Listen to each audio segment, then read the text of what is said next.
Bismillahirrahmanirrahim. Assalamualaikum warahmatullahi wabarakatuh. Alhamdulillah, syukur kita kepada Allah Subhanahu wa taala dengan taufik dan inayahnya. Mudah-mudahan diampunkan Allah Taala akan segala dosa-dosa kita, dosa kedua ibu bapa kita, anak isteri kita, guru-guru kita, sahabat ahli kita, jiran tetangga kita dan seluruh kaum muslimin muslimat, mukminin dan mukminat, diberi keberkahan hidup kita di dunia dan akhirat, dimatikan kita dalam husnul khatimah insya-Allah berkat Nabi kita Muhammad sallallahu alaihi wasallam. Amin ya rabbal alamin.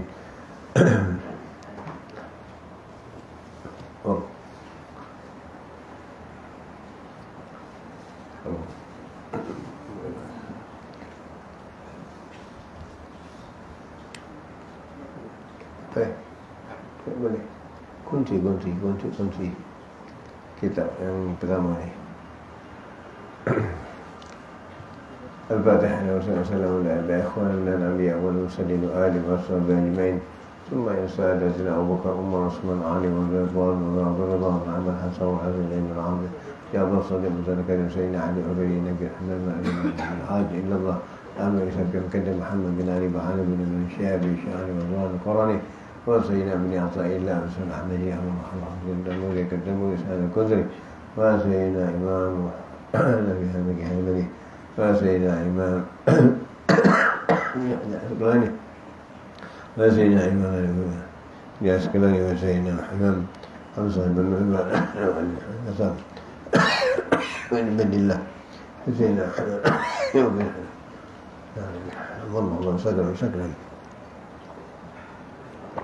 وأصولهم وفروعهم من الله جل علينا من بركاته في الآخرة ثم إلى سيدنا كل ما سلطان كم شمشمان الأولاد الأبطال ليوسف شبك الظلام سبك من دون بطن جبل حلال من جبل الحمد عبد الكريم حسن الحسن الله سلم عليه وسلم حسن زد بن الله العجل بركة العجل سيدنا أحمد عبد الله العجل سيدنا أحمد بن العلوي أبي محمد بن علي أهل وإحسان بشكل عزوتها وأصبح وشيء الله جل علينا من بركاتهم وأسرارهم وأنوارهم ونفاتهم وعمل الدنيا والآخرة ثم إلى نسينا وأرجو شبك وسائر حمد وسلم وسيدنا وطعفات على معاش الشيخ الله الباس إلى خطر جاء بأبي محمد همشي فقد من إبراهيم عليه في الله وصحبه صحبه يعمل بها بكثير كتبا سيدنا حبيب رحمه الله بن فقيه كلمة فقيه عبد الله بن فقيه سيدنا حبيب من محضر محمد محضر من محضر الله رحمه الله سيدنا حبيب حمد الله شاذ شاذ حسن شاذ عن شاذ شاذ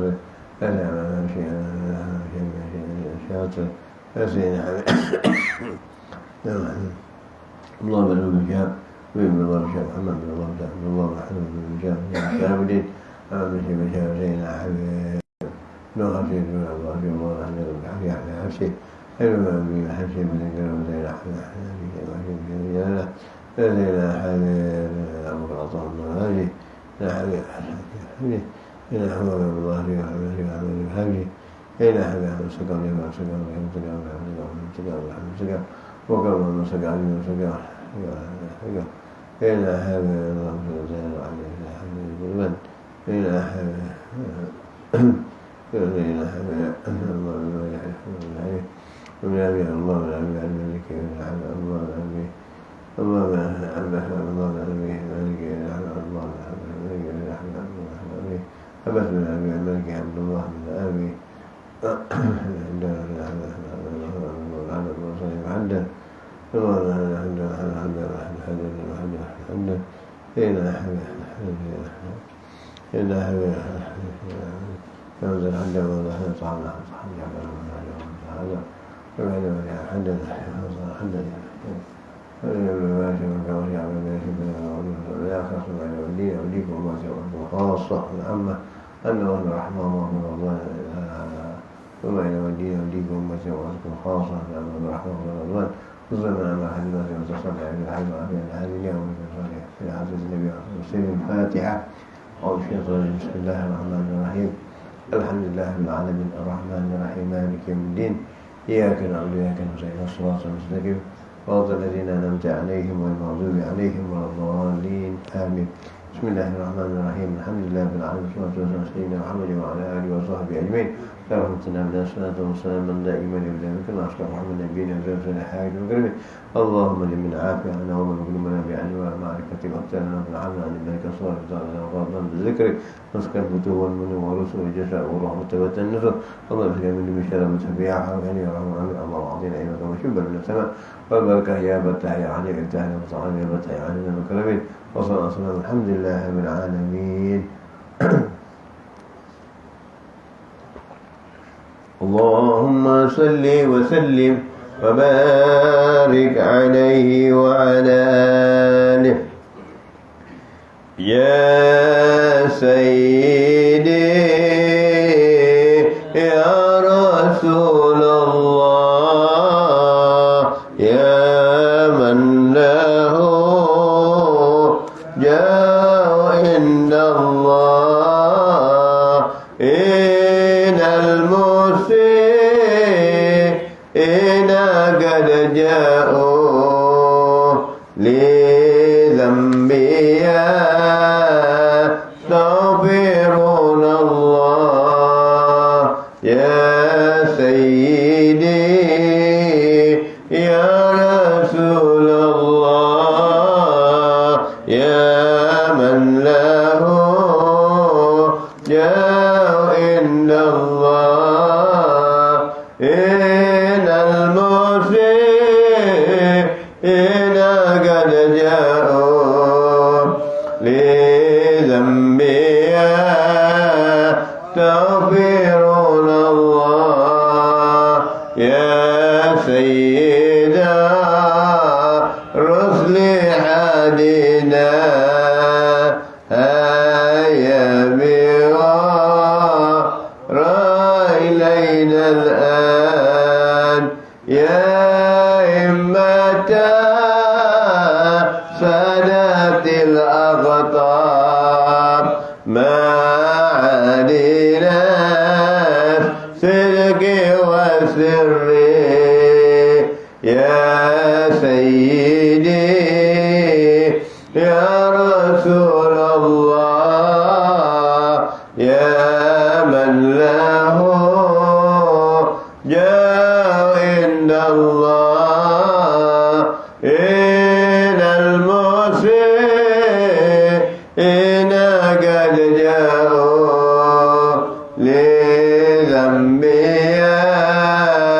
يستغفرون الله نادي محار يصفي الله ذاك ابن عيسى مثلا ثم المقام ولي الله غوث الورى قدوة القادات يا زيد يا الله يا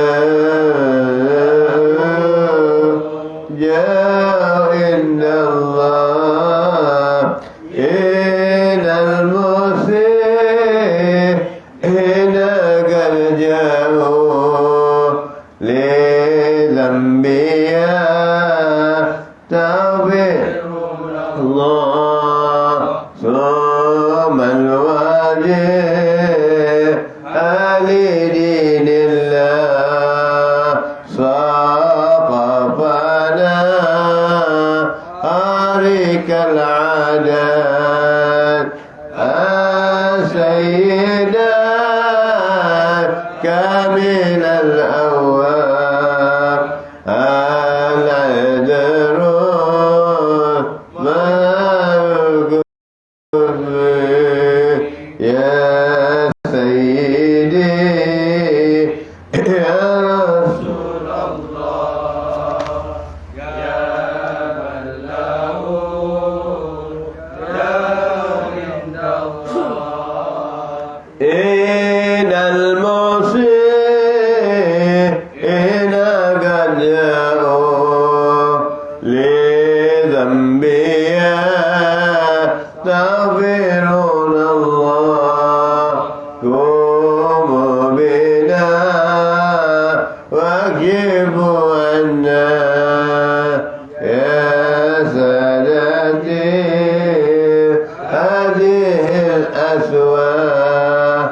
من يكفي أدوك من جملة الشر والبلوى يا سيدي يا رسول الله يا من له جاء إن الله إن المسيئين قد جاءوا لذنبي يستغفرون الله يا ذا الحسن والنسب الأسنى والعلم والحلم والتقوى بذكركم وبكم الجاه سب البلية والذري يا سيدي يا رسول الله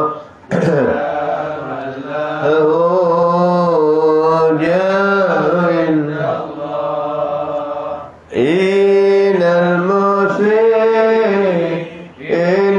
قد جاءوا لذنبي يستغفرون الله اللهم صل وسلم على سيدنا محمد بسم الله الرحمن الرحيم نويت التعلم والنفع والانتفاع والمذكرة والتذكير والإفادة والاستفادة والحث على التمسك بكتاب الله وسنة رسول الله صلى الله عليه وسلم ودعاء إلى الهدى والبحث على الخير وابتغاء وجه الله ومرضاته وكل وصول ولا حول ولا قوة إلا بالله العلي العظيم وعلى سيدنا محمد النبي الأمي وعلى آله وصحبه وسلم والحمد لله رب العالمين بسم الله الرحمن الرحيم سبحانك علم لنا إلا ما علمتنا إنك أنت العليم الحكيم ربي اشرح لي صدري ويسر عمري واقلة في لساني يفقه قولي أما بعد. Kesurat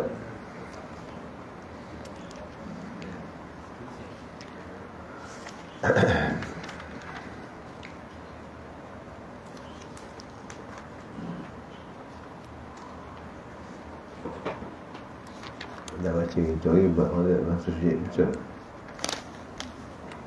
Kata Imam Ghazali betul. Muka surat 58 betul. Kalau Jawi, kalau Rumi Qala radhiyallahu ta'ala wa nafa'ana bihi wa dunya wal akhirah. Kata Imam Ghazali di dalam Ihya, sabda Nabi SAW, berkhabar-khabar di dalam masjid itu memakan akan kebajikan seperti makan binatang akan rumput. Dan sabda dan tersebut pada tafsir Qurtubi daripada Nabi SAW, barang siapa pasang pelita di dalam masjid sentiasa malaikat dan hamla arash berselawat mereka itu atas dan meminta ampun mereka itu baginya selama ada demikian cahayanya dan di dalamnya, dan bahawasanya selain diisi kawin anak bidadari itu menyapu sampah di bumi dan hancur. Ini fadilat masjid. Fadilat masjid dan bagaimana yang diterangkan oleh Imam Ghazali, iaitu kalau cerita hal di dalam masjid, hal dunia di dalam masjid, berarti seperti binatang yang memakan rumput. Bila binatang memakan rumput ranggut tu maknanya senang sangat. Seperti lembu kita letakkan rumput, letakkan di padang, meranggut rumput itu mudah baginya.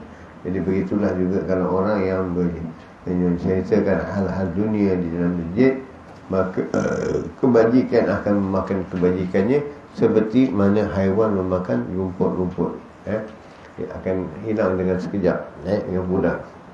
Jadi datang ke masjid dengan niat untuk belajar, untuk iktikaf dan sebagainya, Tetapi sampai di masjid, perbuatannya lain. Betul belajar sekejap, dalam pahala belajar, berbuat dalam masjid, hal dunia dan berkaitan yang dilarang oleh Nabi SAW. Dan tersebut pada tafsir Qurtubi daripada Nabi SAW, kalau siapa pasang pelita dalam masjid, hentikan malaikat dia. Dan Hamzul Arash, dia malaikat dalam doa sini, malaikat Allah ini mendoakan orang-orang yang memasang pelita masjid. Dulu pakai pelita, sekarang pakai lampu, pakai switch je, tak dah menyala. Jadi bila waktu gelap mereka datang. Atau dalam waktu gelap, yang dulu tu yang memasang pelita, memegang minyak apa semua isi satu persatu. Jadi itu cahaya, kemudian hanya itu menjadi kirang cahayanya. Maka mereka itu mendapat ampunan dari Allah dengan macam mana?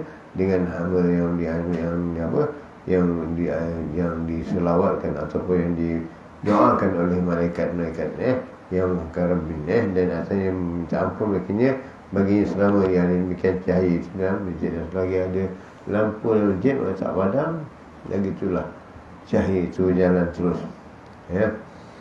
Kemudian kata Tuan orang lagi lama dan dalamnya dan bahawasanya belanja isi mas kahwin anak bidadari tak susah. Tak susah, iaitu menyapu sampah-sampah masjid, mengeluarkan kotoran-kotoran masjid, menyapu debu-debu yang ada dalam masjid. Ini adalah belanja ganjaran anak bidadari. Anak bidadari itu mahal, tak boleh beli dengan harga yang murah. Anak itu antaranya ialah perbuatan yang menyapu sampah di masjid, membayar seorang itu mendapatkan meminang bidadari dengan pahala ataupun balasannya ialah orang yang menyapu sampah di masjid. Jadi kalau nak banyak, petugas sampah kat masjid, insyaAllah. Jadi untuk siapa yang sampah masjid ni, khidmah yang saya ceritakan waktu orang wanita yang dahulu, begitulah mengambil bahagian dalam menyapu masjid. Jadi tak payahlah kita minta nak suruh-suruh apa semua. Penting ini ganjaran Allah Ta'ala berikan. Rebutlah. Tak dapat lama, sekejap pun jadilah. Maknanya tak dikira berapa lama. Dari maknanya debu macam apa juga yang masuk masjid, yang menyapu sampah, yang mengelap apa-apa peralatan dia itu saya. Kemudian kata Nabi SAW lagi, ganjaran bagi mereka yang menyapu masjid itu dan sabda Nabi SAW lagi, berbuat siapa berbuat kerana Allah Ta'ala nescaya dibuatkan Allah Ta'ala akan rumah mahligai dalam syurga. Jadi nyapu itu tadi dibuatkan Allah Ta'ala, membersihkan itu dibuatkan Allah Ta'ala, maka Allah berikan dia sebuah mahligai di syurga. Satu kali sapu, kalau 10 kali sapu banyak kerana apa ganjaran Allah dah tidak habis lagi hari ini.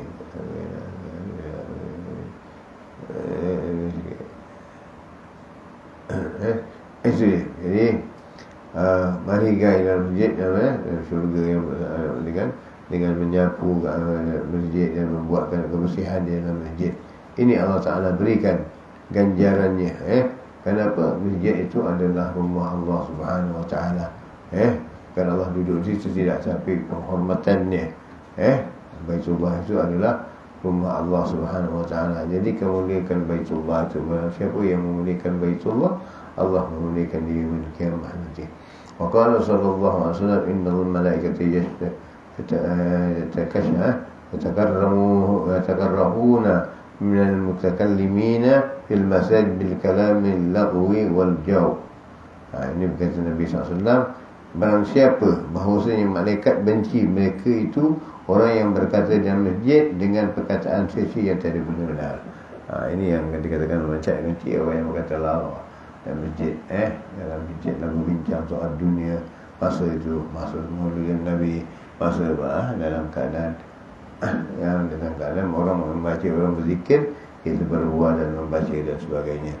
Jadi kalau saya tak baca, tak cakap sekarang, Nanti bila nak jumpa dia lagi, ada yang begitu. Bila nak peluang lagi jumpa orang yang datang ni, orang besar-besar. Jadi saya cakap sekarang, lepas tu buat peluang. Itu dia. Jadi ini bukan hal dunia. Duniamu akan Allah yang tanggung, akan Allah tanggung lebih baik daripada dunia yang ada pada kamu hari ini. Jadi jangan berbicara tentang yang bukan-bukan dalam masjid. Jadi kerana hal dunia itu, dunia tak ada apa. Kamu tak berbicara selepas kalau kata Allah, saya tak jumpa dia lagi, susah nak jumpa dia lagi, masa ni lah saya ada yang lebih baik yang Allah Ta'ala gantikan.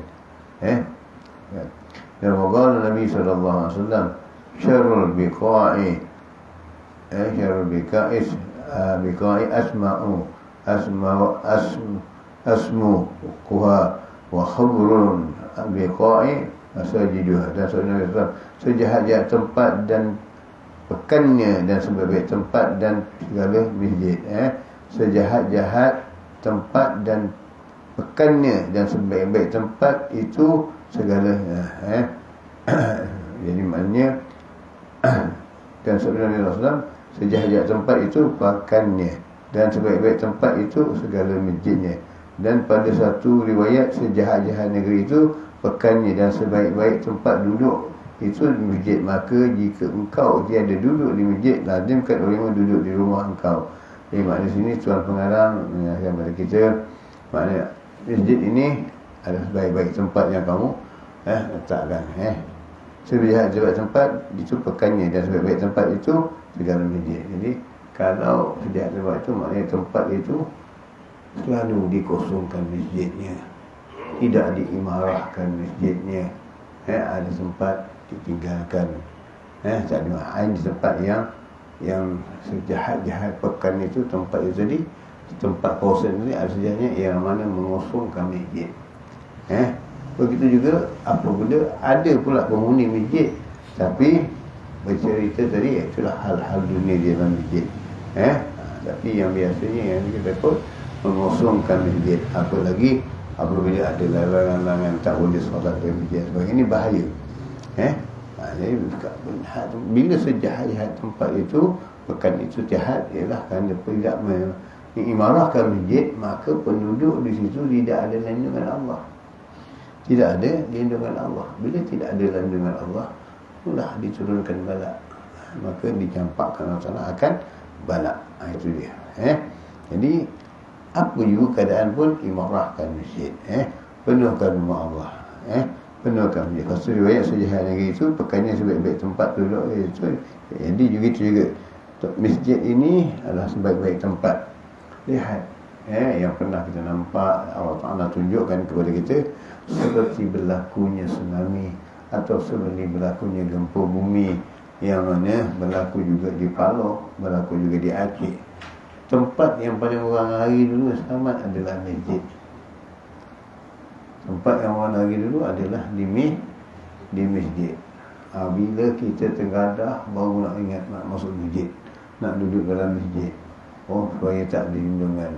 Tapi selama ini tak pernah datang ke masjid, tak pernah ingatkan masjid. Dan bila nak ingat masjid, bila nak datang ke masjid, bila ada dua perkara. Bila ada dua perkara. Apa yang waktu dua perkara yang nak datang masjid, nak pergi masjid, nak kenal masjid? Pertama, nak cari imam.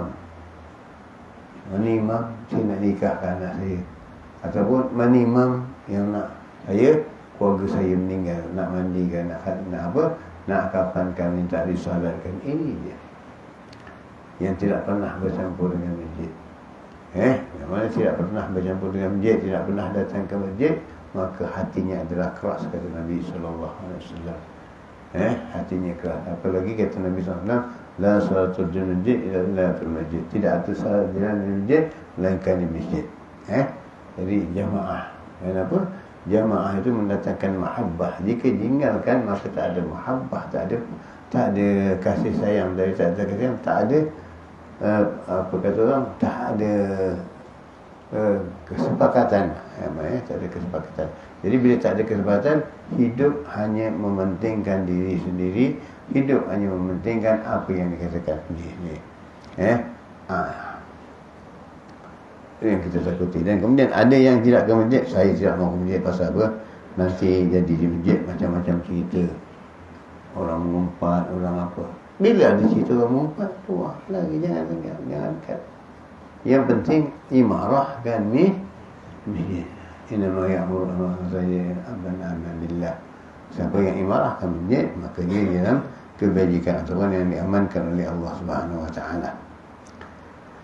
Kemudian kata tuan pengarang, waqala Nabi sallallahu alaihi wasallam, idza dakhala ahadukumul masjid fala yajlisu hatta yusalla raka'atain. Dan sabda Nabi sallallahu alaihi wasallam, apabila masuk seseorang kamu ke dalam masjid, maka jangan duduk ia hingga sembahyang 2 rakaat dahulu, iaitu sunnatul tahiyatul masjid. Jadi yang tak boleh sembahyang waktu bila? Yang tak boleh sembahyang waktu tahiyatul masjid bila?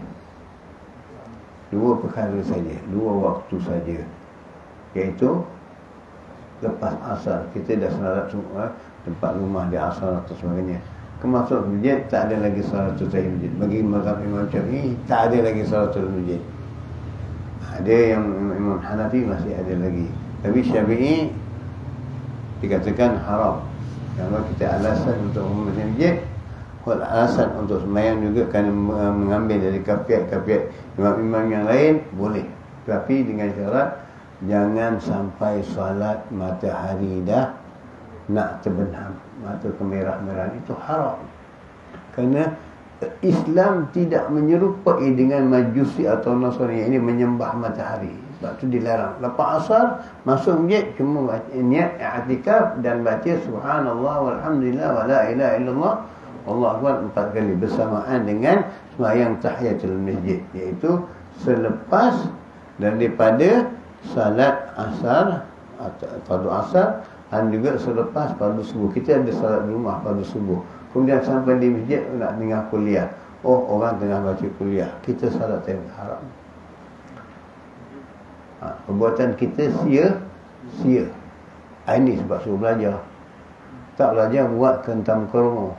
Kerana la salat ba'dal maghrib wal ba'da salatal ba'dal asar wa subuh. Tidak ada salat lepas asar dan subuh.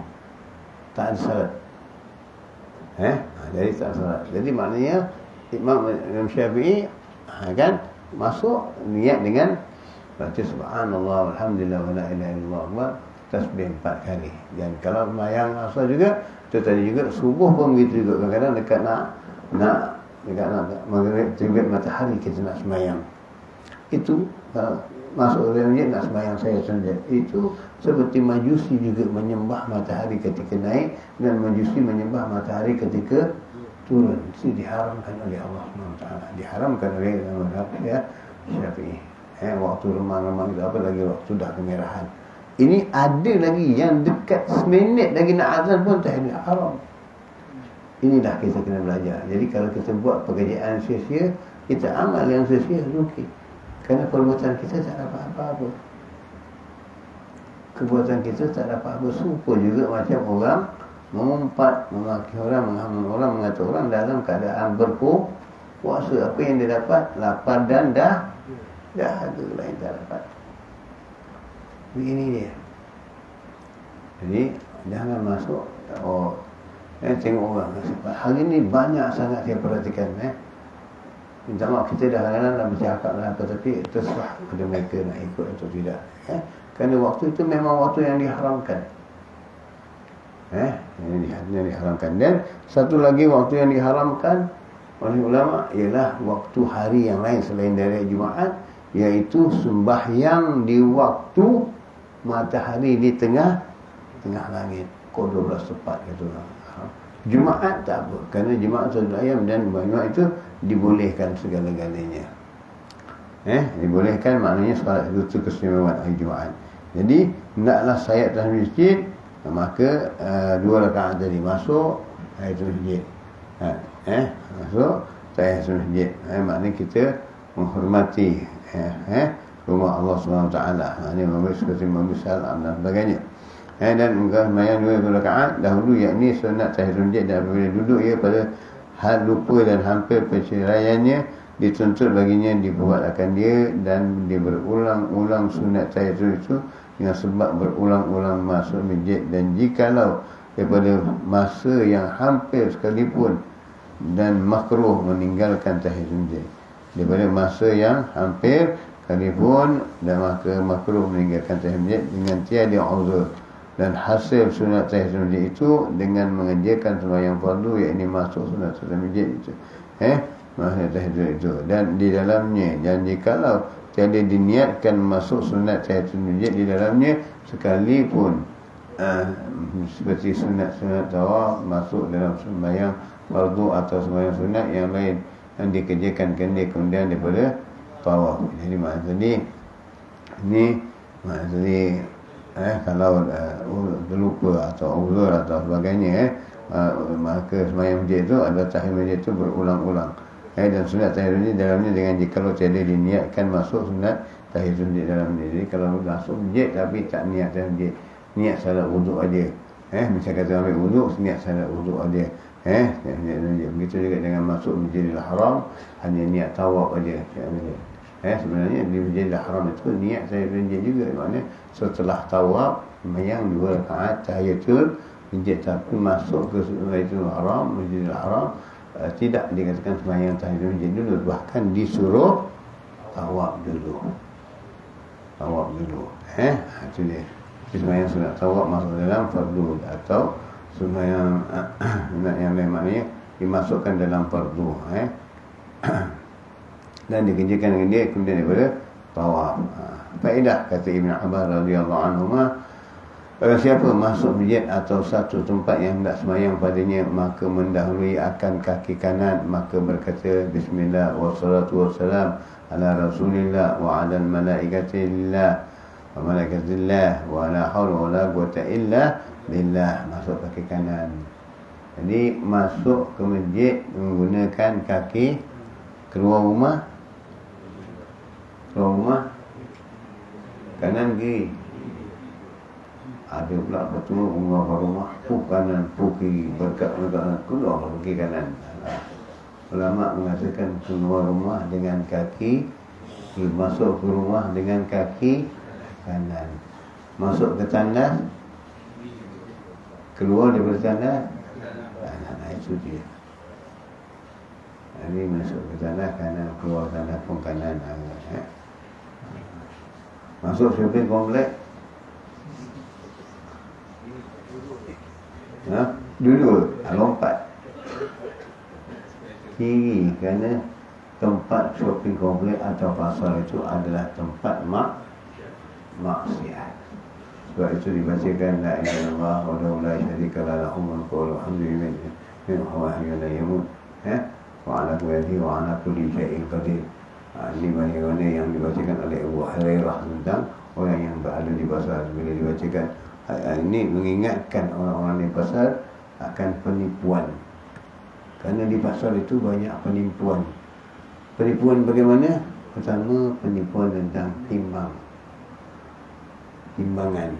Kedua, dalam melaku sumpah haram. Wallah, haram, saya tak ada untung. Di mesin tak ada, RM1 memang ada. Haram, saya tak ada untung. Ini dia. Memang di mesin tak ada untung, RM1 ambil untung. Jadi bersumpah dengan sumpah haram. Apalagi dengan sumpah, wallah ini barang baik, barang kualiti. Sumpah, ini haram. Jual barang yang dah rosak pun begitu. Lihat bagaimana guru kami Al-Habib Ali bin Ja'far Al-Adrus, dengan cara perjualannya, dengan cara akhlaknya yang luar biasa. Misal kata dulu beliau berniaga di pasar Batu Pahat di tepi jalan. Apabila ada orang datang nak beli barang, beliau jual kain umpamanya, datang orang nak beli barang, ini kita tak buat lagi. Kita tak boleh buat. Kalau boleh kita tipu-tipu banyak. Beliau orang datang, ya Habib, berapa mau jual kain ini? Katakan sarung orang mau beli, berapa harga sarung ini? Beliau mengatakan, ya fulan, modal saya RM3. Ada orang cakap meninggi modal lagi ni? Tak ada. Yang orang cakap saya jual pun tak balik modal. Itu dia. Itu yang selalu rugi. Yang selalu rugi akhirnya. Modal saya RM3. Saya jual dengan awak RM5. Saya ada untung RM2. Setuju atau tidak? Reda atau tidak? Ini yang beliau tanyakan. Kita ada cakap pasal modal? Tak ada. Tak ada, untung sikit, tak banyak. Kalau tak saya ni, itu datang sumpah dan sebagainya. Tapi beliau mengatakan modal saya RM3. Misalnya kata tadi kain jual RM5, saya jual dengan awak RM5. Saya untung RM2. Setuju? Kalau orang itu setuju, ya sudah. Kalau tak setuju, boleh kurang sikit habis. Berapa kurangnya? RM1 lagi kurang boleh habis. Ini pasal dah cakap pokok RM3. Jadi orang takkan nak tahu RM2. Kat situ je kita tengok hikmahnya berniaga benar. Kalau dah hikmah tu berniaga benar, dah tahu RM3, takkan orang nak tahu RM2. Kita jual, saya jual awak RM5. Orang pun tahu RM2, tak ada untung je. Modal pun tak balik. Itu yang kita selalu cakap betul. Mana tahu ini entah barang beli RM1 kat kedai RM2, beli RM1 dia jual macam ni. Jadi fitnah. Tapi bagi beliau itu apa alam yang diajar oleh Nabi sallallahu alaihi wasallam. Maka beliau mengatakan saya punya modal RM3, saya jual RM5, saya untung RM2. Setuju? Kalau kata tak setuju, boleh kurang ambil, kurang berapa? RM1 boleh. Ya akhir rasa dia boleh cukup. Hari itu untungnya boleh makan apa semua. Ya akhir saya jual dengan awak RM4. Belum kah minta duit, kita jual bungkus je RM4 bayar. Tidak, beliau tidak. Setuju? Setuju. Diambil kain yang dipilih itu, dibuka dulu. Buka kiri, buka kanan ke depan, lihat ada cacat celanya tidak, ada koyak, ada apa tak. Dah tengok betul, puas hati, puas. Tak ada koyak, tak ada apa, tak ada ini kurang, lipat masuk arwah akad. Saya jual dengan awak RM4, saya untung RM1. Itu akadnya. Kita buka pun tidak, ambil sarung, masuk. Assalamualaikum. Besok orang datang, tuan saya beli semalam kain koyak. Mana saya jual kain koyak? Tak mengaku. Tak mengaku. Dan sebagainya. Oh tuan saya jual ini mangkuk putus koyak sikit pecah sikit. Mana saya jual orang-orang pecah? Oh tuan ni saya jual ini cengkok bengkok pecah gini. Tak ada. Tak ada. Oh tuan saya jual ini kasut ini, ada ini dah macam-macam kan. Oh ni barang begini, ini barang begini. Tidak, dibuka dulu supaya saksi bersama-sama cari aib. Jika benar ada, dah buat. Jadi tak ada balik dua tiga kali. Ini dia keadaan begitu. Jadi ini akhlak. Ini yang meniaga ni lagi, meniaga yang dibawa oleh Nabi SAW waktu meniaga di Syam. Apabila Maisarah diwasiatkan, dipesankan oleh Sayyidina Khadijah, cuba perhatikan ini Muhammad ini siapa orangnya, bagaimana cara meniaganya. Beginilah cara Nabi SAW meniaga. Sebab itu bila Nabi SAW balik bawa keuntungan yang besar pada Khadijah, Khadijah terperanjat akan kelebihan keuntungan yang amat besar yang sebelum ini diberikan kepada orang lain, tak dapat sepenuhnya seperti itu. Tetapi bila Rasulullah maka jatuhlah cinta terpikatnya Khadijah kepada Rasulullah SAW. Kerana syarat-syarat mengenal Nabi pada Rasulullah telah cukup ada semuanya. Kerana saya ini telah mengambil dari Nawfal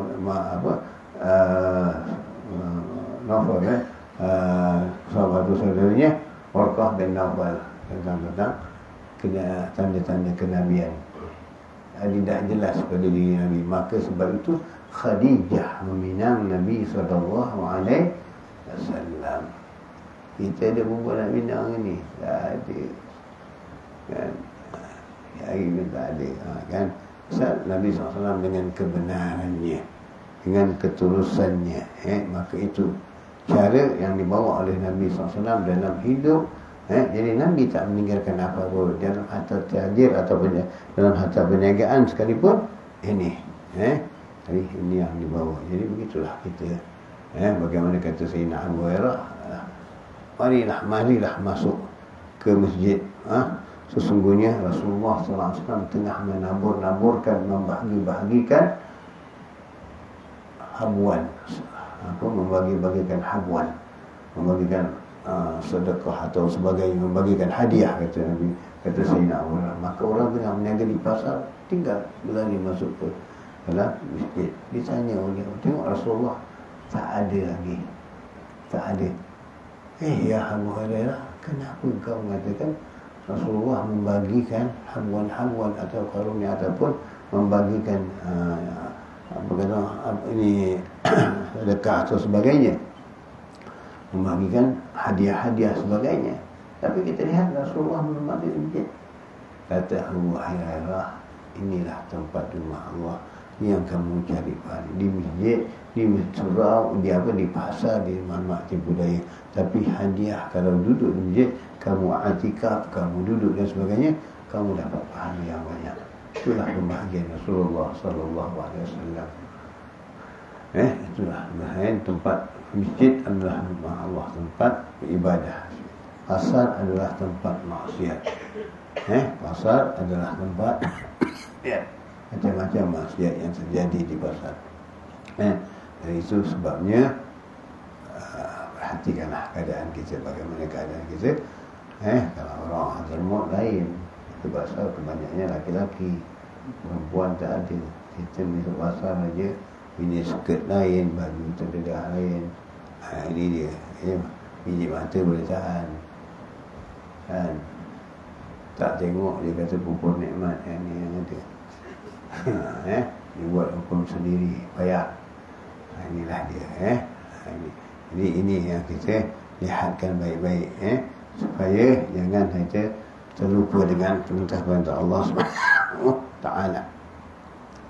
Bagaimana yang dikatakan, nescaya di surat Allah Ta'ala bagi ibadah 1000 laki-laki, setiap orang laki-laki hidup 1000 tahun. Dari baca masuk kaki kanan ke dalam masjid, dibaca dengan Bismillah wassalatu wassalam ala Rasulillah sallallahu alaihi wasallam wa ala malaikatillah wa la hawla wa la quwata illa billah. 1000 pahala, 1000 ibadah bagi 1000 pemuda.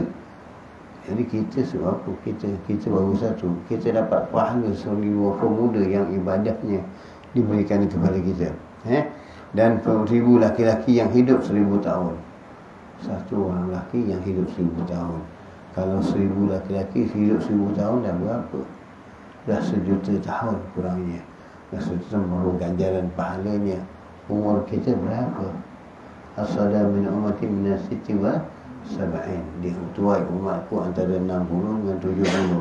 Lebih bonus. Lebih alhamdulillah. Tapi biasa 60, 70. Hari ini 60 pun tak sampai. Kerana apa? Kerana sakit darah tinggi, kencing manis dan sebagainya. Dan alhamdulillah, gula tak payah pergi kedai lagi. Dah ada gula sendiri dalam badan. Kencing manis, tak payah beli minyak banyak-banyak. Kalau kolesterol dah ada dalam badan, tak payah susah-susah cari batu dah ada simpan dalam badan. Nak buat simen senang, batu karang macam-macam dah ada. Dan ini Allah beri kepada kita sebagai peringatan. Inilah ingatan Allah Ta'ala kepada kita.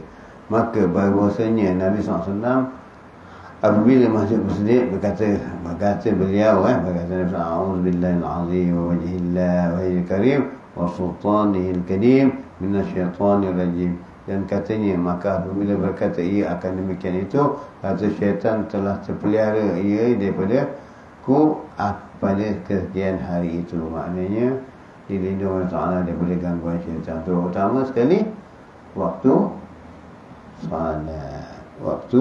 salat. Memang zikir, memang khusyuk berzikir Allah. Tapi kita waktu salat aja Allahu Akbar, imam pun baca Allah Akbar, imam pun tak ke mana barangnya, hati imam tak ke mana, Imam berkata dalam hatinya, Allah nak jaga dengan duka pula aku nak berdiri di sana rumah. Yang kat belakang makmum kata apa lagi yang belum selesai lagi. Yang ada kata lambat pula imam dibaca. Begitulah dan sebagainya. Jadi tumpuan tak ada. Maka diberikan pahala itu kerana berjamaah sahaja. Itulah kalau tidaknya berjamaah tadi, maka tidak dapat berjamaah kemainkan di masjid. Jadi bila baca ini terlepas kita dari bergangguan syaitan. Kerana nak semayang itu takut syaitan ganggu. Syaitan ganggu. Bagaimana satu orang yang salat, syaitan nak masuk pintu masjid nak tengok orang tengah salat, tapi di tepi pintu tadi tu ada satu, di beranda tepi pintu tu ada satu orang alim sedang tidur. Syaitan ini nak masuk ganggu orang salat ini, tapi ada orang alim yang sedang tidur. Tak berani syaitan nak masuk. Tiba-tiba satu ulama alim juga, orang wali juga masuk. Dia tengok syaitan tengah mengendak-endak. Syaitan, apa kau buat nak masuk? Buat sini. Aku tergendak-gendak nak masuk, nak ganggu orang yang salat itu. Tapi aku tak berani ganggu. Sebab ada orang alim yang tidur. Patutnya yang tidur dijagai oleh yang jaga. Tapi hari ini yang jaga dijagai oleh yang tidur. Yang jaga dia. Kerana apabila orang itu salat salah, maka takut bacaannya apabila yang kuat tadi dengan kedengaran, yang tidur akan tegur, bangun menegurnya. Jadi sebab itu syaitan cari jalan perlahan-perlahan supaya yang jahil ini tadi, yang tidur, yang jahil tadi dapat ditegur oleh yang. Begitulah kata para salafiyyin, para orang alim. Begitu juga yang terjadi. Ini tadi yang tidur jaga yang salat, yang tak tidur lah, maknanya yang salat. Dan satu lagi, yang mati beri hidup yang makan. Beri yang hidup makan. Yang mati beri yang hidup makan. Bagaimana? Yang mati beri makan yang hidup. Boleh orang mati beri makan hidup? Saya tanya tuan-tuan, boleh tak? Boleh ke tidak? Boleh ke tidak? Jawablah betul-betul. Boleh ke tak boleh? Boleh. Macam mana? Ya? Tahlil ini pergi kubur. Pergi ziarah kubur. Pergi ziarah kubur ataupun majlis hall dan sebagainya. Beri jaga kubur atau majlis kubur. Yang mati beri makan yang hidup. Bagaimana? Ataupun ziarah ke kuburan. Yang mati beri makan yang hidup. Bagaimana? Bila yang mati ini bukan orang yang kosong. Yang mati ini awliya, orang-orang yang saleh. Apabila dizarahi magamnya, orang pun datang. Tuan, ini saya ada niat kat makam tu, wali soleh ini, tolong, ini saya bawa pulut. Tuan imam pun tengok pulut, boleh tahan. Ada kambing, ada apa, separuh aku punya, separuh lainnya. Bagi makan yang mana? Yang hidup. Dan kemudian datang orang ziarah ke makam awliya-awliya itu. Orang yang ziarah tadi membagi-bagikan hadiah kepada yang hidup. Ini dia. Maka siapa yang mereka itu?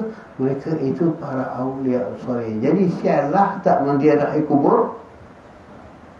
Tak salah. Bukan yang dikubur itu memberi manfaat bagaimana kamu doa dikabulkan olehnya, tidak. Tetapi keberkahannya. Jadi kamu yang ziarah ke kubur tadi itu kerana mengambil keberkahan. Ada dalam kubur, kau datang ziarah aku bawa nasi lemak. Ada? Tak ada.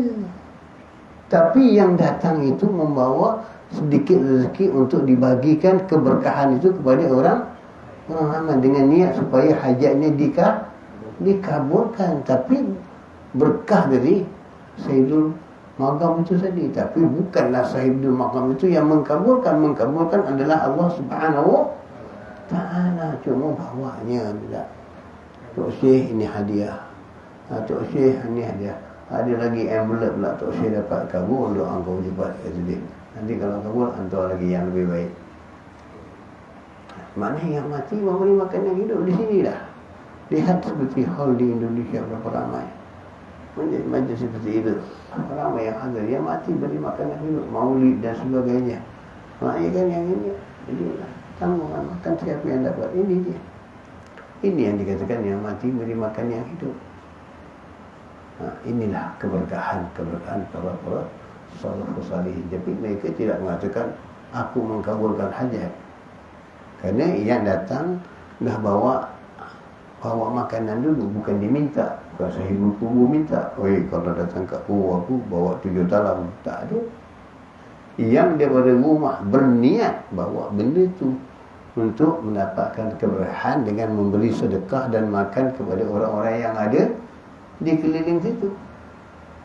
Mudah-mudahan dengan diberi makan, dengan diberikan apa hadiah-hadiah orang itu, Allah mengkabulkan. Kerana salah satu yang dikabulkan oleh Allah Ta'ala ialah yang memberi sedekah. Sedekah dikabulkan Allah Ta'ala, hajat kita dimudahkan Ta'ala, urusan kita diselamatkan Allah Ta'ala daripada segala mana. Bahkan ditambahkan baliadat, balik tak kena ditambah. Jadi yang menambah itu Allah, bukan yang menambah itu awliya Allah. Keberkahannya darinya itu sahaja. Itu kita kena faham. Jadi ini tak ada nak ziarah bid'ah pada tak ada bid'ah. Apa yang bid'ahnya? Pergi shopping komplek, pergi jum heboh, tak ada pula dikatakan bid'ah. Pergi menyambut hadiah pingat, tak adakan hari bid'ah. Tak dikatakan hari bid'ah. Hari ini hari bid'ah.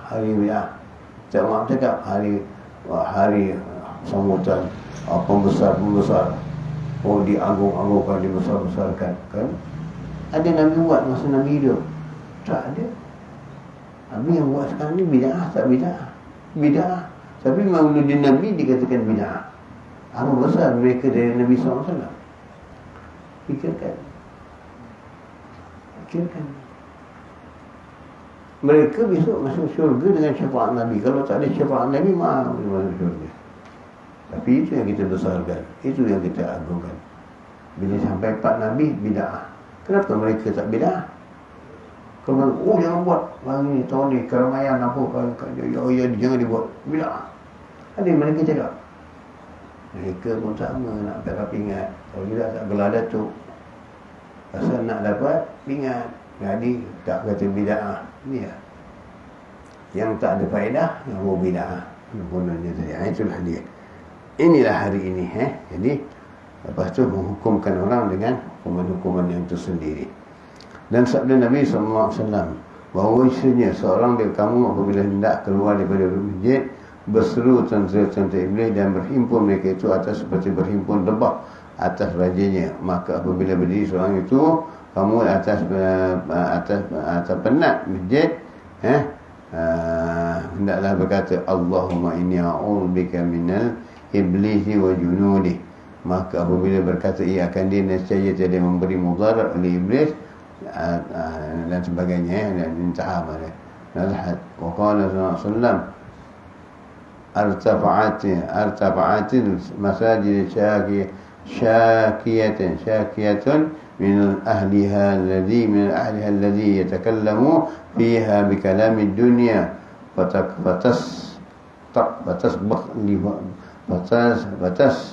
taqbiluha malaikatu fataqulul raj'i faqad bunya bi'isna bihalakihim dan sabda Nabi SAW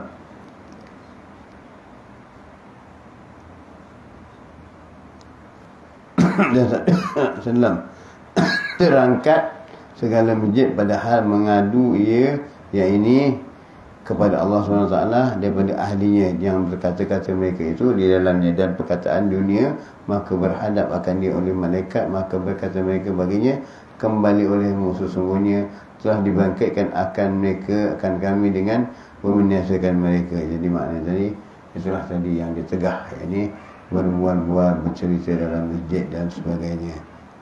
Begitu juga masuk dalam masjid, niat iktikaf masjid, bukan di luar sini bayang tahiyatul masjid. Ini bukan niat.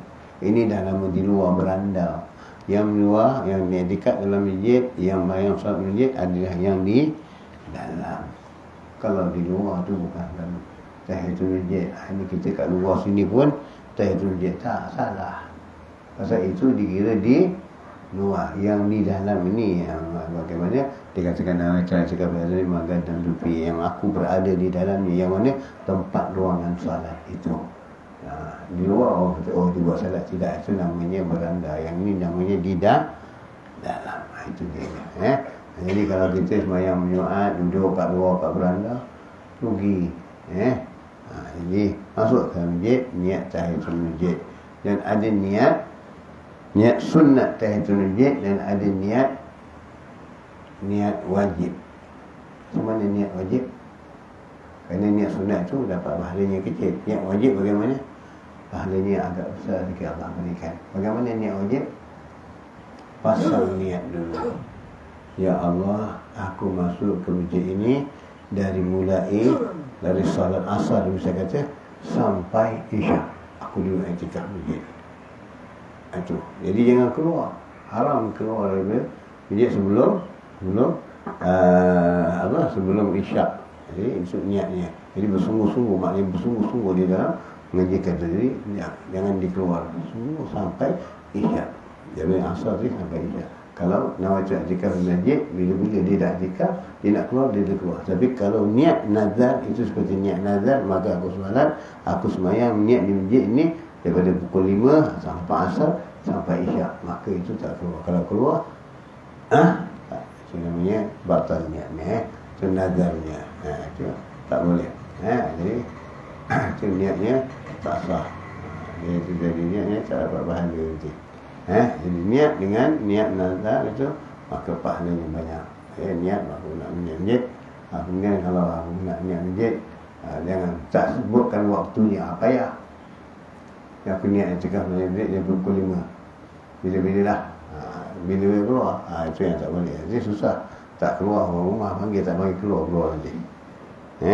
Niatnya biarkan waktunya. Jadi maknanya menceritakan azam bagi kita duduk berapa lama di masjid itu. Berapa lama di dalam masjid itu supaya digalakkan, maknanya memanjangkan waktu sedikit ke dalam masjid itu. Kita bahas. Okey.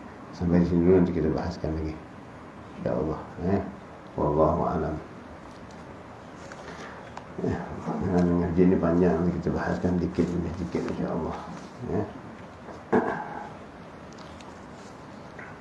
Kemudian kitab yang lain berkenaan dengan tujuan Allah radhiyallahu anhu fil dunya wa akhirah.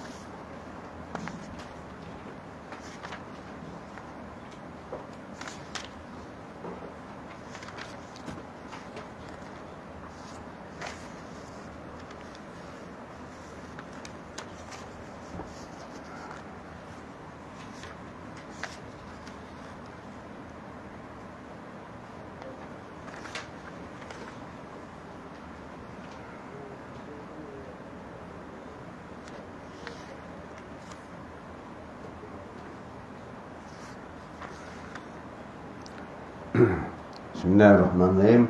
Qala radhiyallahu ta'ala fi nafa'an fid dunya wal akhirah. Salah satu nikmat yang disediakan Allah Ta'ala di syurga untuk hamba-Nya beriman adalah isteri-isteri yang disucikan.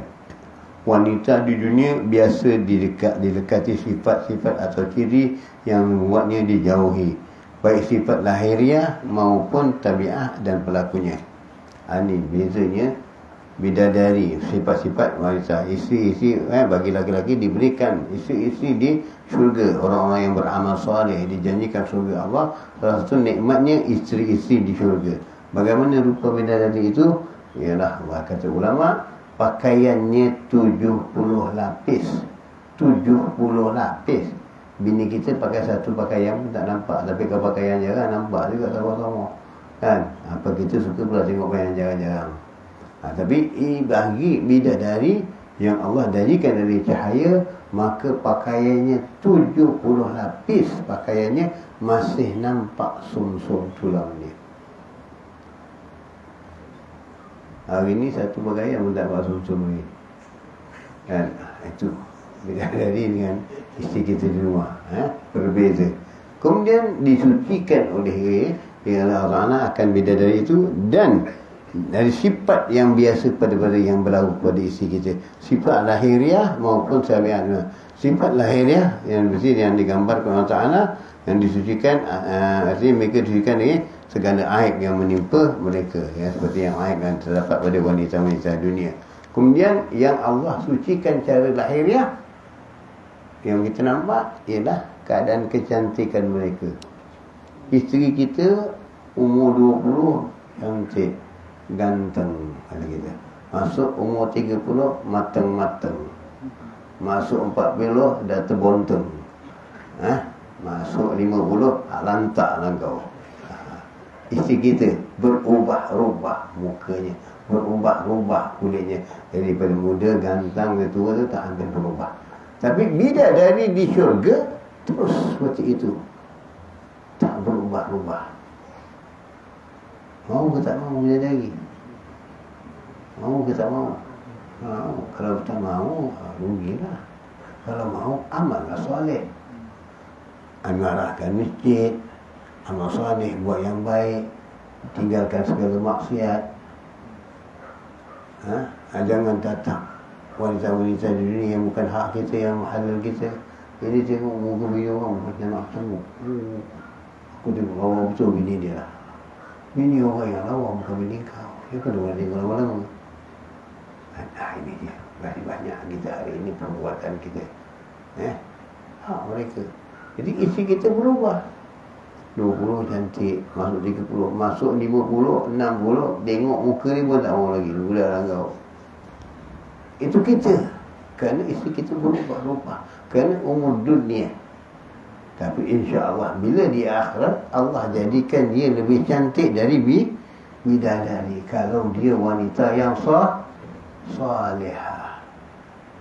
Wanita yang baik akhlaknya, wanita yang mentaati isterinya, suaminya, wanita yang tidak pernah mengecilkan suaminya, hati suaminya. Dan tidak pernah mengatakan ledik hari ini isteri mengajar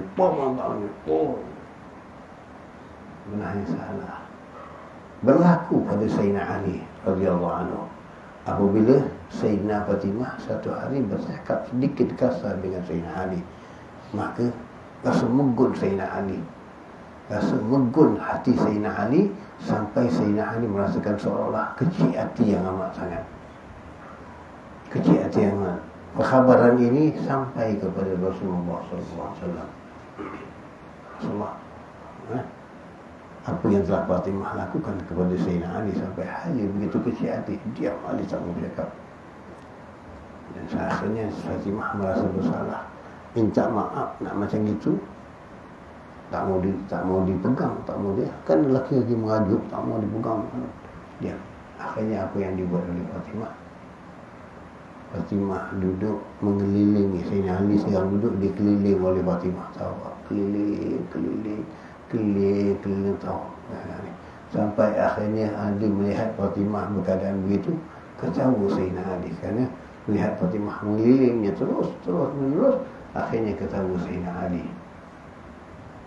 Dengan ketawanya Sayyidina Ali tadi menggembirakan hati Rasulullah sallallahu alaihi wasallam. Apa kata Sayyidina Rasulullah kepada Fatimah? Ya Fatimah, kau kecilkan hati suami kau Ali tadi. Jika perbuatan kau tadi tidak diterima, maknanya kau tak kembalikan ke keadaan tenang, kesenangan dia kepadamu, meredaimu, maka jika engkau wafat tadi, tidak aku salati jenazahmu. Tak aku salati jenazahmu, kata Rasulullah SAW. Ini. Tapi akhir begini, mana yang terjadi? Wanita tanpa segan sedu dengan suami dan sebagainya, menengking adik, apalagi gaji besar dari suami, abang hidup dengan duit saya je. Tak boleh.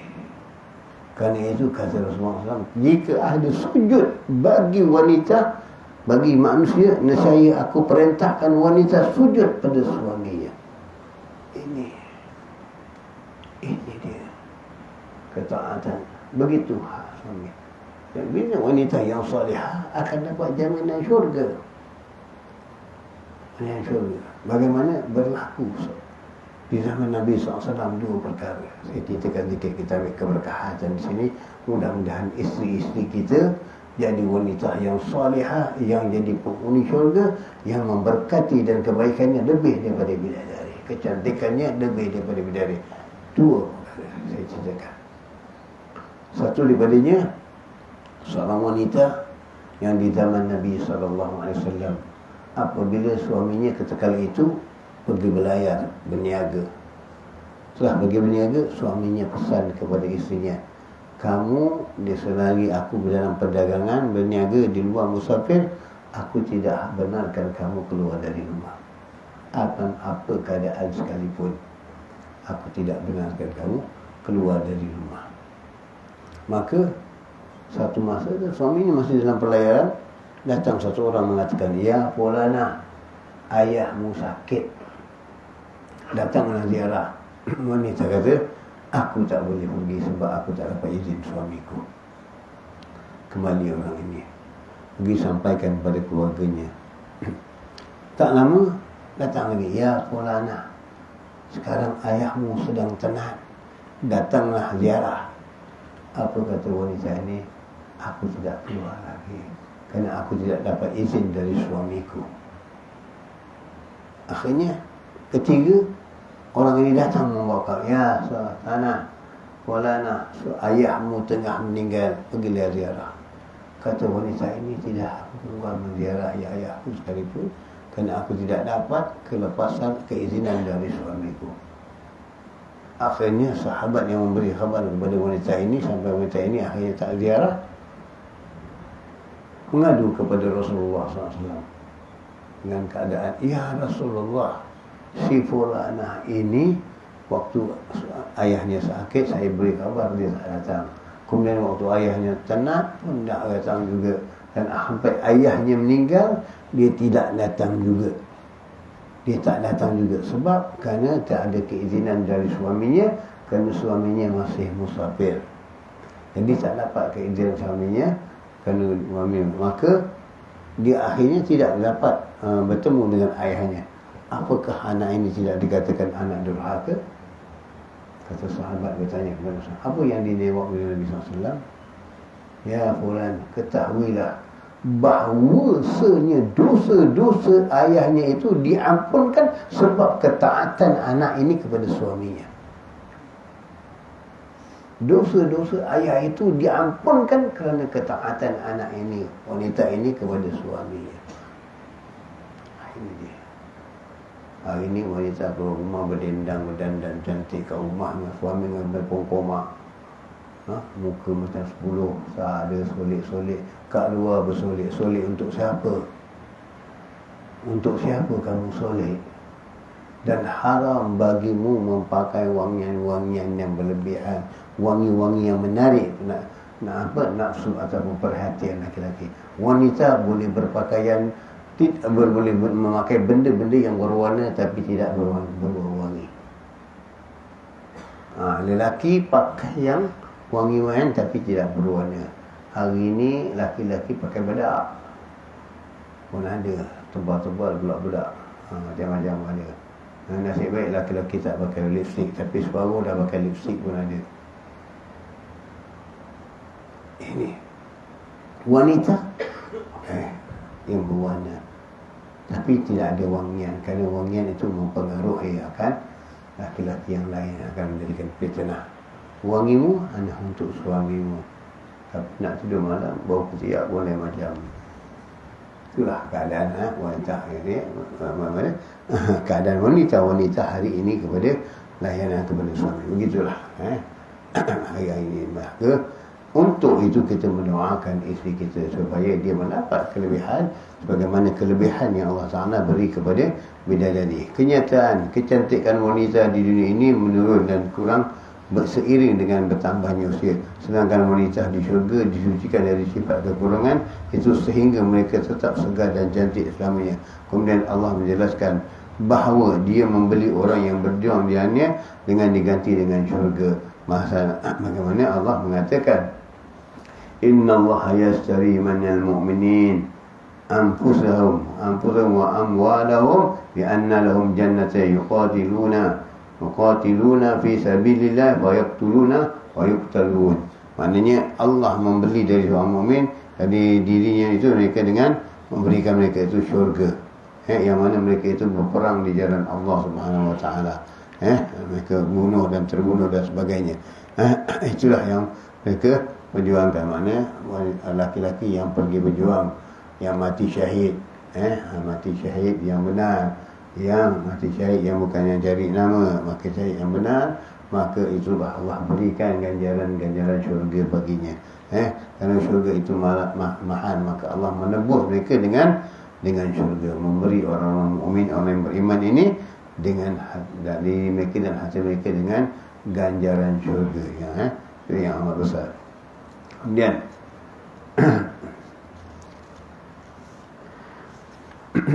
Islam atau tuan pengarang mengharamkan banyak hal dalam melarang beragam keinginan yang disangka sebagai manusia akan membuat hidupnya nyaman.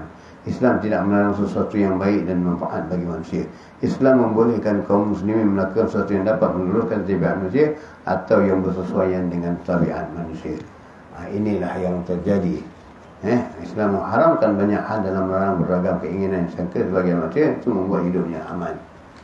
Ini keinginan dalam kehidupan, kemewahan dan sebagainya, ini yang dicari dengan berbagai-bagai jalan yang tidak benar.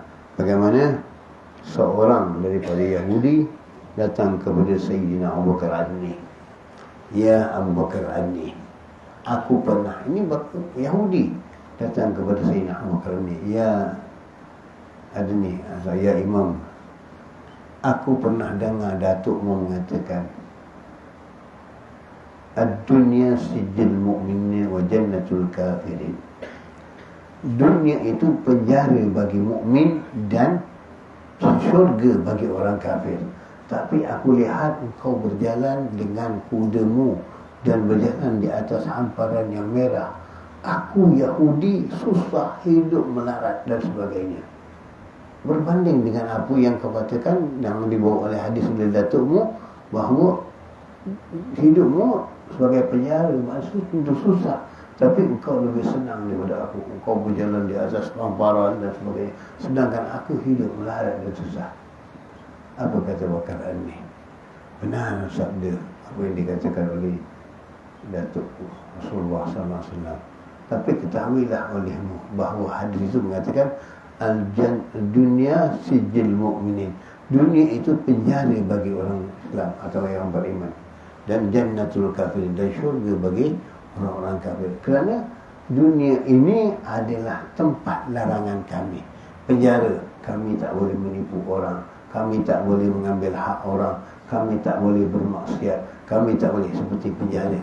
Kami tak bebas melakukan sesuatu, kami tak boleh melakukan yang ini, yang itu, melakukan kerja-kerja kotor dan sebagainya. Kami tidak dibenarkan. Itulah penjara bagi kami. Kami terbatas dengan itu. Tapi kamu orang kafir boleh ambil hak orang, boleh tipu orang, boleh melakukan perzinahan, boleh makan hak orang dan sebagainya, boleh makan riba dan sebagainya tanpa ada halangan. Itulah syurga bagimu. Dan kami ada batasannya. Dan nikmat yang kami dapat adalah cara yang halal, yang benar, yang tidak menyebutui ataupun tidak melanggar ataupun tidak memusnahkan orang lain atau tidak mengkhianati orang lain, dan segalanya yang baik, bersih dan yang halal. Itu yang kami lakukan. Karena kami terbatas.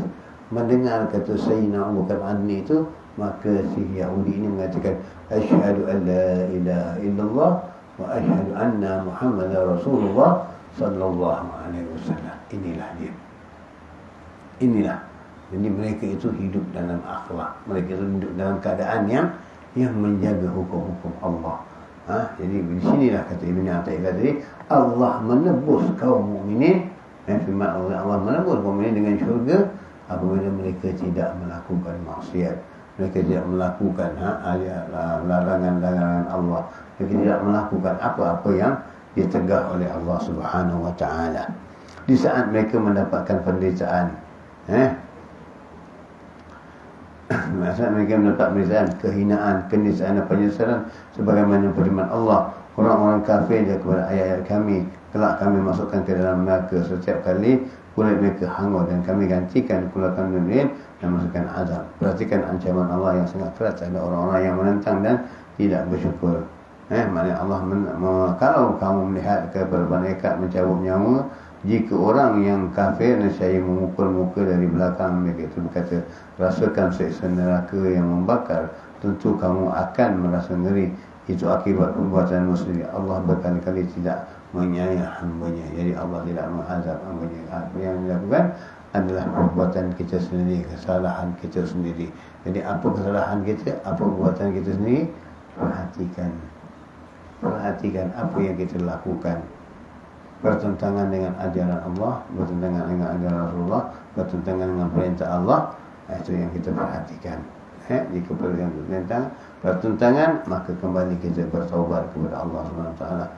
Kerana apa?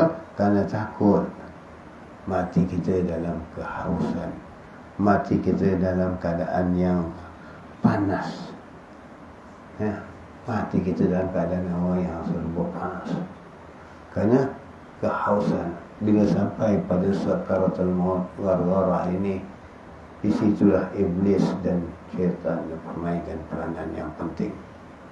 Jika nyawa tergharah itu nak dicabut, sekali itulah iblis, syaitan mempermainkan. Maka kata iblis atau syaitan yang datang kepada orang yang tengah kehausan untuk mati, kalau tidak pernah menghadiri majlis ilmu, kalau tidak pernah dalam beramal salih atau sebagainya, atau tidak pernah melihat wajah orang alim, begitulah datang kepadanya iblis, kata, ya fulan atau ya fulana, merupai dia seperti wajah ibu kita, merupai dia seperti wajah ayah kita. Aku ini ayahmu, aku ini ibumu.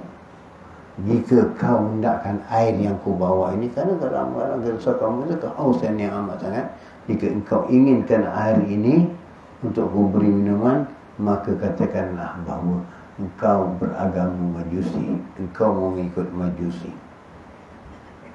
Jadi kalau tak belajar, tak pernah menghadiri majlis ilmu, terpengaruh sebab apa? Melihat yang bercakap itu ayahnya, melihat yang bercakap itu adalah ibunya.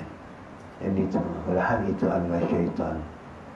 Jika engkau hendakkan air ini kerana kita terlampau dahaga, maka kamu katakan ini. Jika tidak, aku tak berikan air ini. Maka jika mengucapkan yang lain daripada itu, maka kamu diberikan minuman. Air yang diberikan minuman oleh si iblis itu adalah air timah yang sedang menggelegak dan mendidih, yang mana masuk ke dalam tubuhmu, menghancurkan segala organ-organ dan sebagainya, tapi tidak kelihatan. Maka disitulah kata Imam Ahmad bin Zain Al-Habsyi yang dibahaskan dalam kitab Syarhul Ainiyah, terkala itulah manusia itu meninggal jika su'ul khatimah, maka disitulah ditakuti wajahnya berubah. Ada yang menjadi keldai, ada yang menjadi anjing, ada yang menjadi khinzir, ada yang menjadi kera, dan ada yang menjadi yang lain sebagainya, mengikut amal-amalnya. Ini yang ditakuti oleh para salaf, imam-imam. Bagaimana yang disebutkan oleh Ahmad bin Zain dibahaskan dalam Syarhul Ainiyah. Ini yang takut. Yang disembahyangkan itu bukan lagi manusia, dilihat bagi kita pada zahir dengan iman kita, orang itu manusia, tetapi tubuhnya kadang-kadang wajahnya telah berubah menjadi khinzir, menjadi kerbau, menjadi anjing dan sebagainya. Ini yang ditakuti. Bagi kita, iman kita nampak seperti biasa. Kerana pertama, su'ul khatimah, mungkin tidak mengucap dapat su'ul khatimah, wajahnya telah berubah, dan cara penghidupannya ada di situlah wajahnya berikutnya.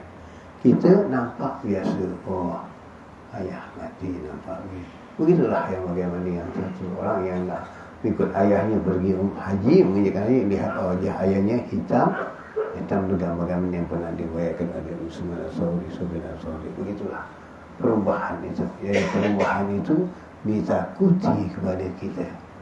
Jadi tinggalkanlah segala maksiat, tinggalkanlah segala peranan-peranan kita. Jika berubah khinzir, manusia itu adalah ahli syahwat. Jika mengubah kepada anjing, maka itu adalah suka memerintah dan menzalimi orang. Jika berubah kepada beruk atau monyet, manusia yang tidak pernah bersyukur dengan nikmat Allah. Dan jika berubah dengan keledai dan sebagainya, manusia itu tidak pernah bersyukur kepada Allah dan tidak pernah melanggar perintah Allah, tidak memahami hukum Allah. Jadi ini yang kita takut, perubahan wajah kita di wafat kita. Manusia nak biasa nampak wajahnya seperti biasa, tetapi para awliya, para salihin melihat wajah itu akan pada perubahannya. Ini yang ditakuti. Maka itulah kita mana-mana orang yang belajar sisi yang dikatakan hakikat ma'rifat akan menampakkan wajah itu berubah atau tidak. Jadi itu yang kita ingatkan. Jadi bagi mereka yang diberikan Allah hijab, yang dibukakan hijab, akan merasakan perbezaan-perbezaan itu. Jadi mudah-mudahan Allah selamatkan kita dari perkara ini dengan sebab kita melakukan kemungkaran. Maka Allah lindung kita dari sifat-sifat yang tak baik, sifat-sifat yang melanggar perintah-perintah Allah, sifat-sifat yang mungkar apa yang diperintahkan oleh Allah, supaya mati kita yang pertama ialah mati dalam husnul khatimah dan wajah kita tidak berubah. Kerana tahu jeritan-jeritan mayat itu adalah haiwan-haiwan. Tahu jeritan-jeritan mayat itu adalah haiwan-haiwan yang mendengar jeritan-jeritan akan mayat itu tadi. Itulah dia. Maka insya-Allah kita kembali kepada Allah dalam keadaan ketenangan, dalam keadaan keinsafan, dan bagaimana kata Ibn Athaillah, janganlah kita berulang-ulang kali melakukan maksiat. Kembalilah kepada Allah Subhanahu wa taala. Amin ya rabbal alamin. Insya-Allah nanti yang ketiga kita baca sikit lagi. Muka surat. Muka surat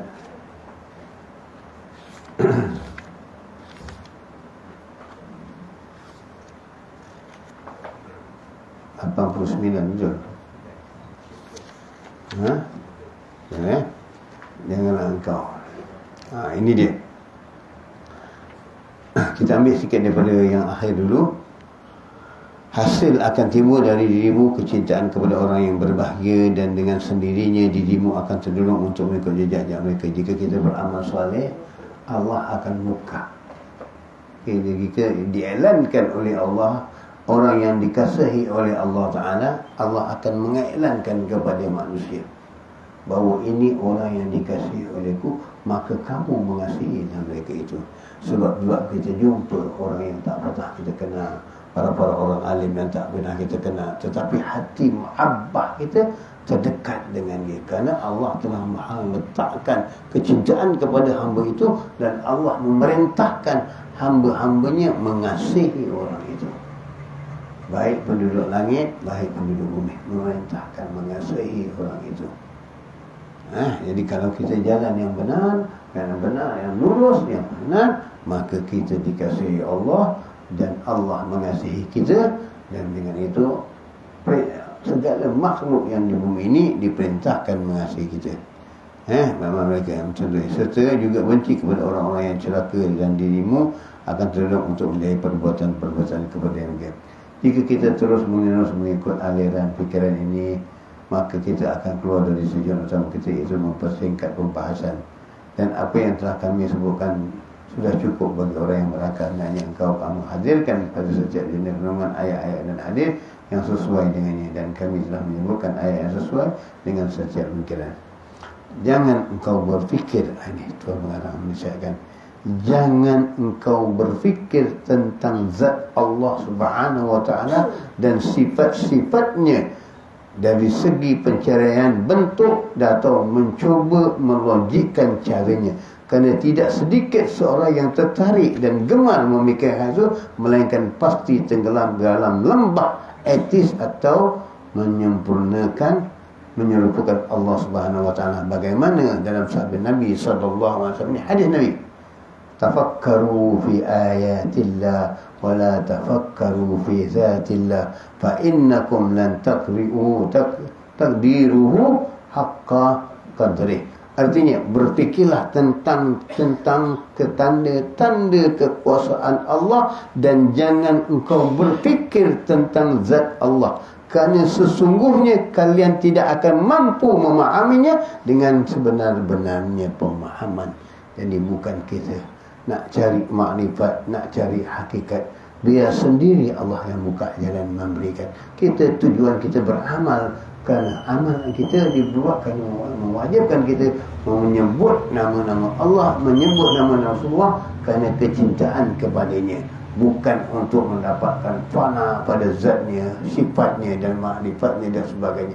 Bukan, itu bukan urusan kita, itu urusan Allah Subhanahu wa taala memberi, mengabulkan kepada kita hak Allah Subhanahu wa taala. Bukan kita beramal untuk menuntut yang itu. Ini yang banyak orang yang beramal nak menuntut itu, nak menuntut hakikat makrifat terbuka. Ini adalah tipu daya yang besar. Sebab itu ulama melarangnya. Kerana kamu, kedudukan kamu belum sampai satu kedudukan yang benar-benar kamu bermujahadah kepadanya, maka kamu akan terpelencong dan terboleh. Akhirnya datanglah kepada kamu untuk memikirkan zat Allah. Maka apabila seseorang itu memikirkan zat Allah, tentu kamu langsung akan dalam kesertaan selamanya. Tak dapat memikirkan kerana tidak menyangkau pakaian kita dan kemampuan kita. Tapi hari inilah yang terjadi. Habibullah Al-Haddad, seorang ulama besar, Kutubul Ghaus, menasihatkan kita begini, apalagi kita yang tak apa-apa tu mendalaminya. Hak itu adalah hak Allah, Allah yang membukanya. Sampai di sinilah tujuan kami menerangkan sebahagian adab dari tugas ini. Sesungguhnya tujuan dan hakikat dari wirid adalah hati selalu hadir bersama Allah Subhanahu wa taala. Itu cukup. Baca wirid, hadir hati, hudur, rasa nikmat, nikmat, dan itu tak boleh dijual beli. Apabila nikmat zikir nak dijual beli, kamu tak akan jual. Seperti kata orang, ya Quran, ini ada murtabak, makanlah murtabak. Kamu sedang berzikir, maka berzikir. Kamu tinggalkan zikir, makan murtabak dulu. Itulah maknanya seolah-olah kamu memperlakukan. Tidak sama. Biarkan saya tengah menimbang zikir, jangan dikacau, jangan diganggu kami. Kami dalam zikrullah. Tak perlu murtabak, tak perlu harisa, tak perlu. Yang perlu ini saja. Tetapi yang lain pun ada juga. Yang ini tak perlu, yang ini tak perlu. Fulus yang perlu, payah. Itulah dia. Hati selalu hadir bersama Allah, maka jalankanlah dengan sesungguhnya. Kerana jika engkau tidak menyampaikan selamanya, engkau tidak akan menempuh jalannya. Kita engkau tidak sampai, engkau tak akan tempuh jalan itu. Bagaimana menyampainya?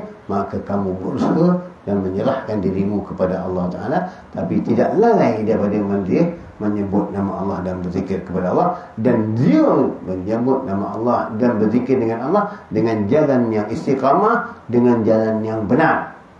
Jadi jalan yang benar bagaimana?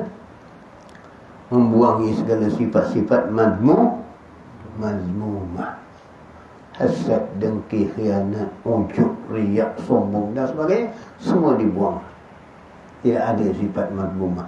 Jika ada salah satu sifat mazmumah, maka tidak hadir. Tak akan kamu wujud dan tak akan merasakan amal salihmu, dan tidak akan kamu tenggelam dalam kehadiran bersama Allah Subhanahu wa taala dan sebagainya. Tidak ada kamu tenggelam dalam kecintaan Allah. Maka yang kamu tenggelam itulah tenggelam angan-angan yang kita fikirkan, ilham dan kita takut dari syaitan dan sebagainya.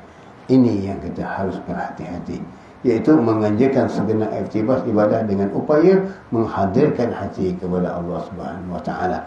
Jika engkau tekun melakukannya, maka engkau akan diliputi oleh cahaya dan kedekatan. Jika benar istiqamah, maka Allah akan berikan. kau cari, dan akan tercurah padamu ilmu-ilmu makrifat, dan saat itulah hatimu akan terfokus kepada Allah secara keseluruhan. Apabila zikirmu benar, perbuatanmu benar, muamalahmu benar. Sebab itu kata Habib Hasan bin Salih Al-Bahar, ada 3 perkara yang perlu kamu amalkan, iaitu muamalat, mujahadah, mukasyafah, dan musyahadah. Ini kata Hasan bin Salih Al-Bahar. Pertama, muamalat. Kedua, mujahadah. Ketiga, mukasyafah. Dan keempat, musyahadah. Muamalat adalah perbuatan kita hari-hari. Daripada mana rezeki kita, daripada mana kita pendapatan, daripada mana sumber makanan kita, halal atau haram, daripada mana sumbernya, daripada mana perbuatan kita, muamalah kita. Selain itu, makan makanan kita bersih, amalan kita, mengatur orang, mengumpat orang, menggaji orang, mencela orang, itu muamalahnya. Jika kamu tidak ada sesuatu itu, sebagaimana dikatakan oleh Hamzah bin Harith, anakku Abu Bakar Ani dibesarkan di dalam rumah sufiyah, rumah awliya, kerana mengenal erti marah pun tak tahu, mengenal erti mengumpat pun tak tahu. Sayyidina Abu Bakar Ani, kerana tak diajar langsung dan tak tahu apa itu mengumpat, kerana tak pernah dibicarakan tentang itu. Kerana mereka itu diajar dengan kalimat-kalimat yang tak pernah dibicarakan tentang mengumpat dan mengatur orang. Ini muamalahnya benar, jalannya benar, maka mujahadah. Mujahadahmu dalam melawan hawa nafsumu.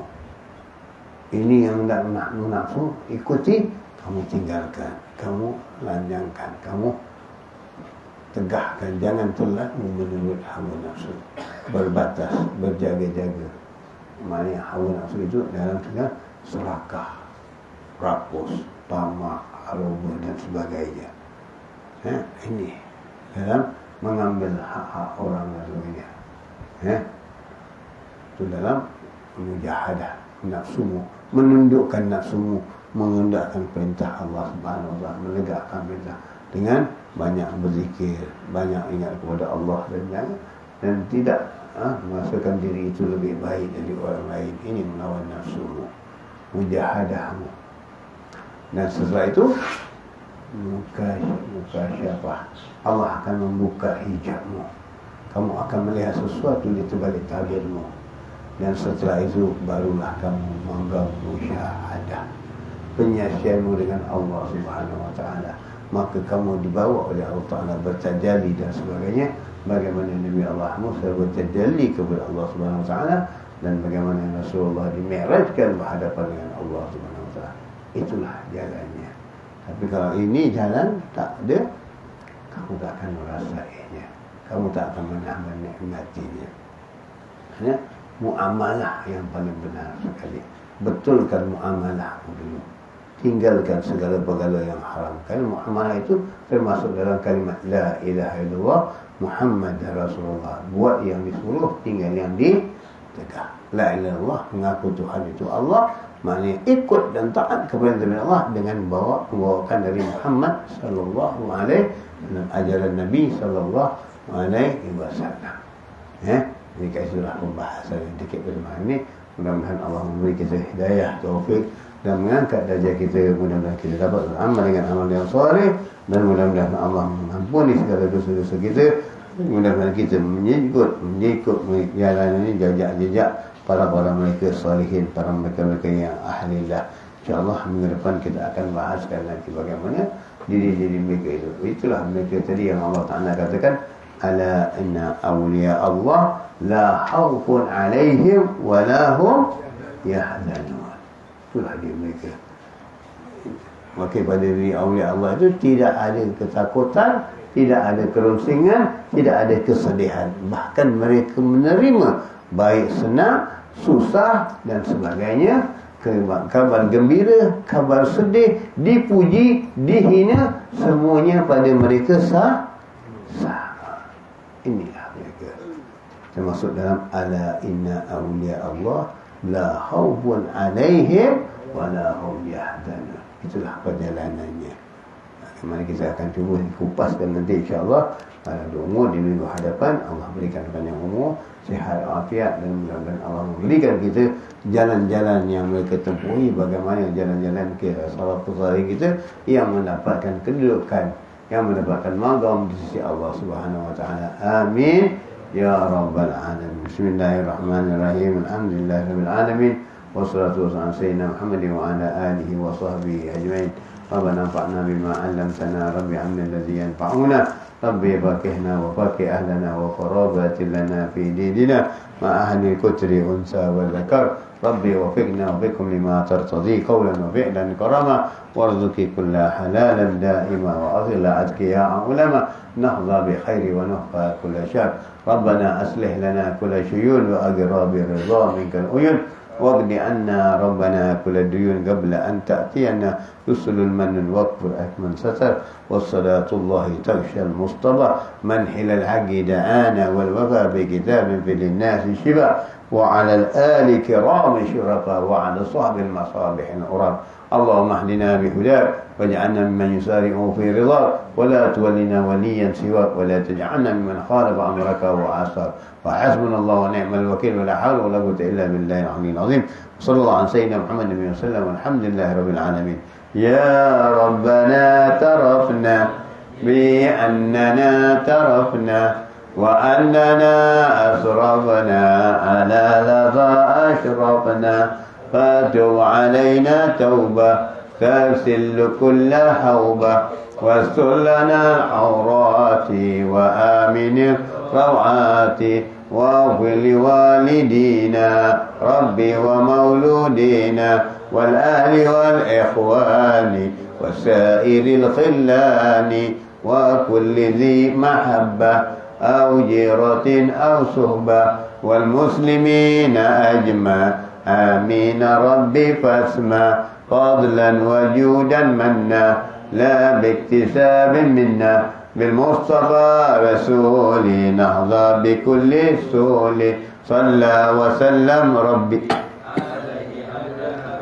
وآله وصحبه إدادة والحمد للإله في البدء والتدعي أبدل ما كنت على نبينا من قبلي لا إله إلا الله لا إله إلا الله لا إله إلا الله محمد رسول الله صلى الله عليه وسلم كلمة حق عليها نحيا وعليها نموت وعليها وينعظ إن شاء الله تعالى. الآن نذكر برحمتك يا أرحم الراحمين.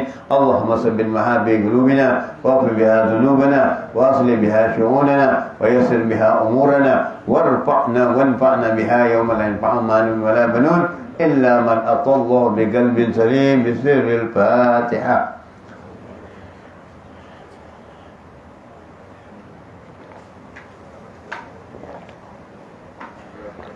يا أنعمت عليه ولا الضالين. بسم الله الرحمن الرحيم. الحمد لله رب العالمين والصلاة والسلام على سيدنا محمد وعلى آله وصحبه أجمعين. ربنا من يا كريم يا أرحم الراحمين.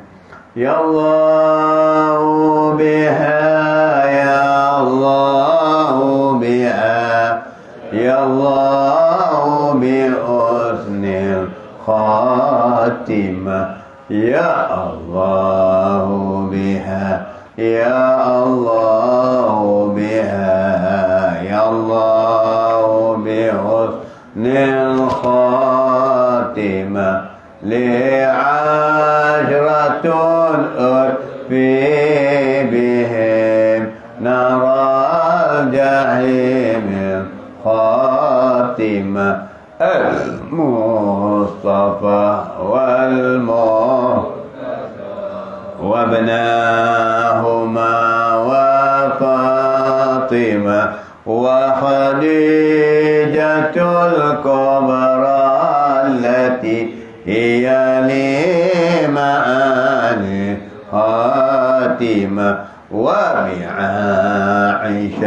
ذات الجمال الكمال العالمة وببيت عمران معي سلام تذل الراحمة وبعاسية من أصبحت من كل عقل سالمة وبحق جبريل الأمين على صحائف تامة هم خيرتي ودخيرتي في الحاف يوم الطامة وكذاك في دنيا إذا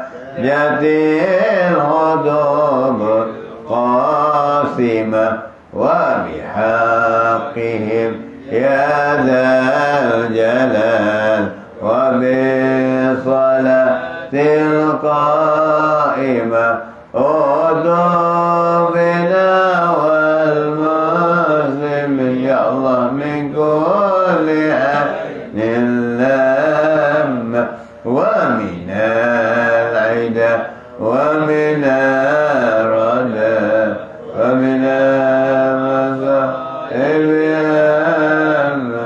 أدعو بنا والمسلم يا الله من كل عين